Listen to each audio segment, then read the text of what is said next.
जय श्री कृष्ण, जय श्री राम। सबको नमस्कार। हमने अभी तक जो श्लोक देखे थे कवच के, वह चल रहा है हमारा भाग। कवच का 7वां श्लोक हम देख चुके हैं। स्कंधो दिव्यायुध पातु भुजौ भग्ने शकार मुखः करौ सीता पतिः पातु हृदय जाम दग्नजित। हृदय परिवर्तन तक की बात थी, जैसे परशुराम का हृदय परिवर्तन किया था, जो बहुत कठिन काम था। परशुराम जैसे क्रोधी और निग्रही दृढ़ निश्चयी ऐसे व्यक्ति का हृदय परिवर्तन जैसे श्री राम ने किया, हमारे हृदय में भी वो स्थित हो जाए और हम भी सभी के साथ इस तरह से व्यवहार कर सकें कि सबकी दुष्ट प्रवृत्तियाँ समाप्त करके और उनका हृदय परिवर्तन कर सकें, जो बहुत कठिन काम होता है। इसके आगे का श्लोक हम आज देखने वाले हैं, वह है मध्यम पातु खरध्वंसी नाम्भिम जाम्बवदाश्रयः सुग्रीवेशः कटी पातु सख्तिनी हनुमत प्रभु। मध्यम पातु खरध्वंसी। अब मध्यम पातु का अर्थ क्या हुआ यहाँ? मध्य भाग शरीर का, मतलब हमारा उदर या पेट, हमारे हृदय के नीचे और नाभि के ऊपर वाला जो हमारा भाग है वह मध्यम पातु, उसकी आप रक्षा करें। कौन रक्षा करेगा? यहाँ राम को विशेषण क्या लगाया है? खरध्वंसी। खर नामक राक्षस का जिन्होंने नाश किया, उसका मतलब उसके साथ आई सेना का, उसका भाई दूषण आया था। खर दूषण भाई आए थे दोनों, उन दोनों का, उनकी लगभग 14,000 सेना के साथ इन दोनों भाइयों ने नाश किया। क्यों किया था? इसकी जो कहानी है वह ऐसी है कि जब शूर्पणखा आकर्षित होकर राम जी के पास आई और राम ने लक्ष्मण के पास भेजा, लक्ष्मण ने राम के पास भेजा, और फिर वो समझ गई कि दोनों भाई मेरे को बना रहे हैं और ये मेरे से शादी नहीं करने वाले हैं, और उसका जो बहुत क्रोध भयानक रूप से उसका उफन क्या आया और वो सीता जी के ऊपर दौड़ पड़ी उनको परेशान करने के लिए। तब श्री राम ने उसका, जैसे हम पढ़ा है, नाक काटा है, उसको विद्रूप किया, और वह उस विद्रूप रूप में जब अपने भाइयों के पास गई और कहा कि तुम मेरी रक्षा करो और उनका कुछ तो भी करो तुम। उन्होंने मेरे को इतनी बड़ी शिक्षा दी, मुझे कुरूप कर दिया है उस सीता के लिए जो मेरे से सुंदर निश्चित रूप से नहीं हो सकती, तो फिर तुम्हें कुछ न कुछ तो इस अपराध की उनको शिक्षा देनी होगी, तो तुम बदला लो। ऐसा उसका क्रोध अपने भाइयों को कहकर और निकल रहा था। यह बात, घटना जो हुई है वह घटना हुई है पंचवटी में, नासिक के पास, और अयोध्या से श्रीलंका तक जाते जाते का यह जो पंचवटी का भाग है यह मध्य भाग है, तो इसलिए भी मध्यम पातु कहा है। मतलब उस मध्य भाग में खर का उन्होंने नाश किया था। तो ऐसे मध्य भाग में खर का नाश करने वाले मेरे भी मध्य भाग की रक्षा करें। अब खर का नाश किया मतलब यहाँ क्या हुआ था, यह भी हमको देखना होगा। तो मूलतः जब खर दूषण आए यहाँ पर पंचवटी में युद्ध करने के लिए और श्री राम को सबक सिखाने के लिए कि इसने मेरी बहन को विद्रूप किया है, तो मैं इसको, तो इसके बारे में कुछ न कुछ तो इसको सबक सिखाऊंगा ही। और युद्ध करने के लिए जब अपनी 14,000 सेना लेकर आए हैं, तब राम को देखकर वो अभिभूत हो गए कि कितना राम और लक्ष्मण कितने तेजपुंज है और शूर भी लग रहे हैं, और इनसे युद्ध करने से अच्छा है। उन्होंने मीठी मीठी बातें करना शुरू किया कि आप दोनों तो कितने अच्छे हो, तेजपुंज हो, शूर हो, आप राजा हो, और आप जैसा तो कोई है नहीं, और मैं तो मतलब आपका बिल्कुल शरण हूँ, मान लीजिए कि मैं बहुत चाह रहा हूँ आपको, आप ऐसा कीजिए, हम तो युद्ध नहीं करते, बस सीता जी को हमें दे दीजिए। मतलब मीठी मीठी बात करके, पेट में उसके विकार था, पेट में उसके गलत भाव थे, और उसके मुंह में एक चीज़ और पेट में दूसरी चीज़ थी। तो इस तरह से हम अपने पेट में कुछ छुपा के रखते हैं, तो बहुत गलत बात है ये।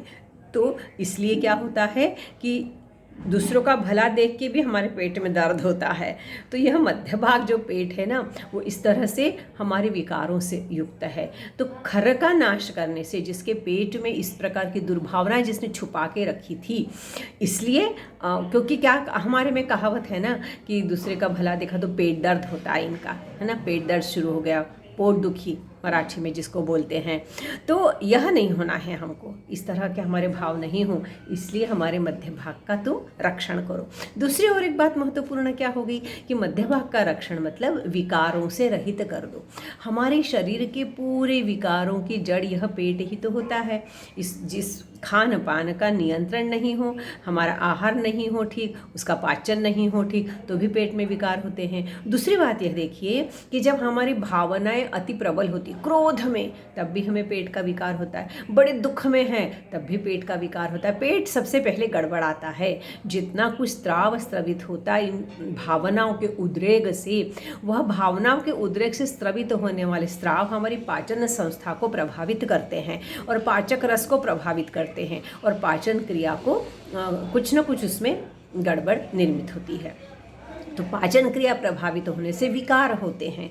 तो पाचन क्रिया प्रभावित होने का कारण यह हमारे विकारों का निर्माण होना है। और यह विकार जिस तरह से खर ने अपने पेट में रखकर और विकार, वो उसके पेट में जो कलुषित भाव थे, उसके पेट में जो क्रोध था, उसके पेट में जो द्वेष था, उससे जो विकार निर्मित हुए। और इसलिए हे राम, उस खर का नाश करने वाले, उसके विकारों का नाश करने वाले, उस विकार रूपी खर था वह, और मध्य भाग नाश पंचवटी में आया था। इन दोनों भावों से जब देखते हैं तो हे राम, उस खर का नाश करने वाले राम, तुम मेरे भी उदर भाग की रक्षा करना, मुझे विकारों से मुक्त रखना, किसी प्रकार की मेरे पेट में कोई विकार ना हो, दुर्भाव निर्मित होके, और उसके कारण मेरे उन भावों के अतिरेक के कारण मेरा उदर और मेरी पाचन संस्था प्रभावित ना हो, मैं स्वस्थ रहूं, इसलिए मेरे पेट के विकार ना हो, यह आवश्यक है।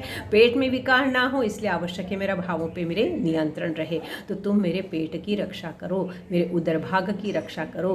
हे श्री राम को कहा गया खर का नाश करने वाले राम, मेरे मध्य भाग की आप रक्षा करें। और यहाँ एक बात और होती है कि मध्य भाग की रक्षा जब करेंगे, विकारों का निर्माण नहीं होगा, तो बहुत सी बातें मैं अपने उस उदर में छुपा, हम कहते हैं ना पेट में रखना, उसकी कुछ नहीं निकलता बाहर। जो चीज़ कही है रखो, वह चुपचाप अपने पास रखता है, किसी को नहीं बताना है, नहीं बताएगा।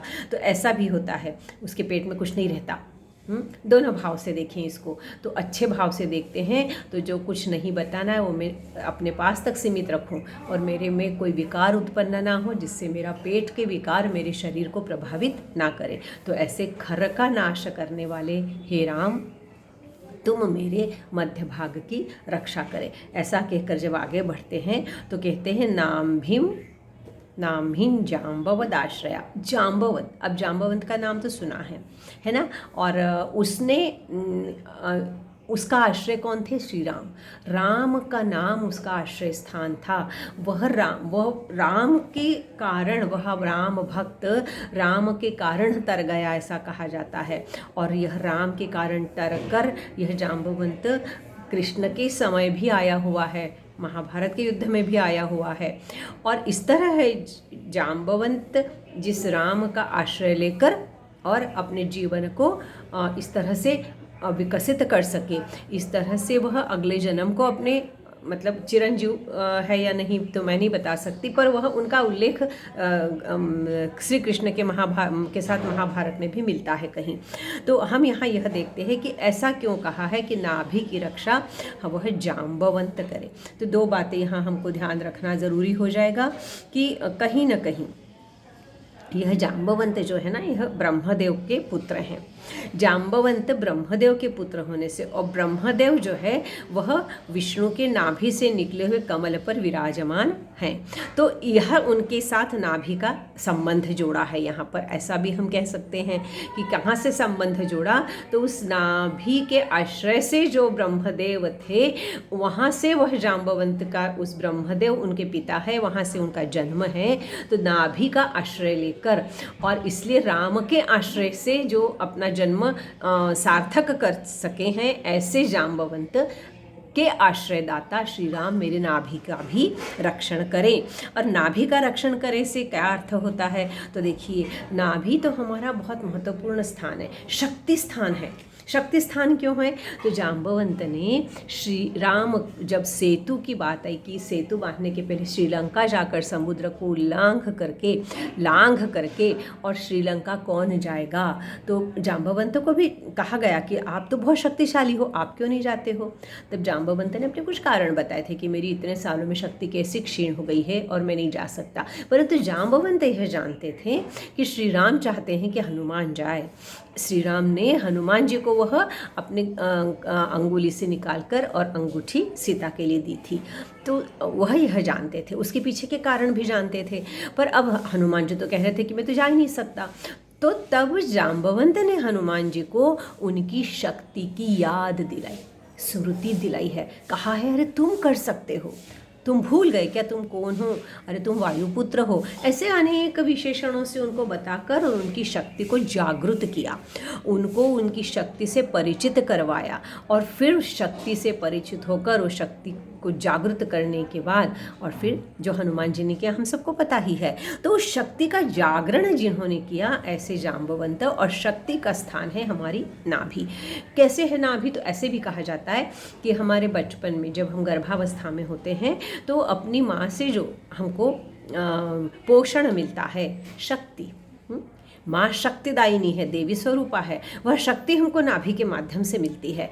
और तभी वो नाभि के हमारा संबंध टूटता है और हम जन्म के बाद माँ से अपने अलग होते हैं। तो शक्ति का एकत्रीकरण हमारी नाभि में रहता है। इसलिए उस शक्ति स्वरूप को जाम्बवंत ने जिस तरह से उसकी शक्ति को उसको स्मृति दिलाई थी, कहा था तुम शक्तिवान हो, याद करो, तो वह जो याद दिलाना है, तो हमारी शक्ति का भी जागरण, हमारी शक्ति को हमेशा जब हे श्री राम उसकी रक्षा करो।